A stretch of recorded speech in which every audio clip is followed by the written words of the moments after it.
Thomas Soto. Le vrai faux de l'info de la matinale, Jean-Philippe Ballas, bonjour. Bonjour Thomas, bonjour à tous. Ce matin, une burqa ou pas? C'était mercredi matin lors de l'assaut à Saint-Denis. Beaucoup de téléspectateurs interloqués, parfois scandalisés, lorsqu'ils voient apparaître en direct une femme au visage voilé. Vous avez d'ailleurs entendu son témoignage sur Europe 1. C'était vraiment des tirs et des explosions. Vraiment, ça bougeait tous les meubles.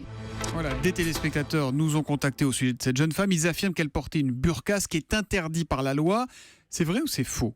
C'est faux, Thomas. Cette habitante de l'immeuble où l'assaut a eu lieu, cette habitante porte bien le voile, oui, mais au départ, il n'est pas intégral. Et l'histoire est assez simple. J'ai un témoin direct, c'est l'un des envoyés spéciaux d'Europe 1, Jean-Sébastien Soldaini, qui a interviewé cette jeune femme ce matin-là. Et bien, il me raconte qu'en quelques secondes, elle s'est retrouvée entourée de caméras. D'accord pour parler, mais à condition de ne pas être reconnue. Alors, comme un réflexe, elle relève une partie du voile qui couvre ses cheveux pour cacher son visage. Mais si on regarde l'image, on voit d'ailleurs qu'elle tient le voile avec sa main gauche. Oui. C'est vrai qu'à première vue, il peut y avoir confusion, hein. Alors, il y a eu beaucoup de réactions épidermiques sur les réseaux sociaux notamment, même des politiques s'en sont mêlés, malgré d'ailleurs les explications de iTélé, la chaîne info qui a notamment diffusé ces images, qui a la même version que nous. En clair, la jeune femme ne voulait pas provoquer, mais simplement garder l'anonymat. En même temps, en télé, on peut aussi flouter ou filmer les pieds, ça se fait souvent. Vous connaissez bien la télé, Thomas, vous avez raison. Alors après, il faut aussi se rappeler du contexte. Mercredi matin, l'information en direct, beaucoup de tensions à Saint-Denis, d'où une certaine confusion.